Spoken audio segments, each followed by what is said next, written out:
Pagbabayad ng buwis para sa templo. Pagdating nila sa Capernaum, lumapit kay Pedro ang mga maniningil ng buwis at nagtanong, "Nagbabayad ba ng buwis ang guro ninyo para sa templo?" Sumagot si Pedro, "Oo, nagbabayad siya." Nang makabalik si Pedro sa tinutuluyan nila, tinanong siya ni Jesus, "Ano sa palagay mo, Pedro? Kanino nangongolekta ng mga buwis ang mga hari? Sa mga anak nila o sa ibang tao?" Sumagot si Pedro, "Sa ibang tao po." Sinabi ni Jesus, "Kung ganoon, nangangahulugan na hindi kailangang magbayad ng buwis ang mga anak. Pero kung hindi tayo magbabayad, baka sumama ang loob nila sa atin.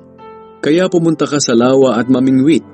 Ibuka mo ang bibig ng unang isdang mahuhuli mo at makikita mo roon ang perang sapat na pambayad sa buwis nating dalawa.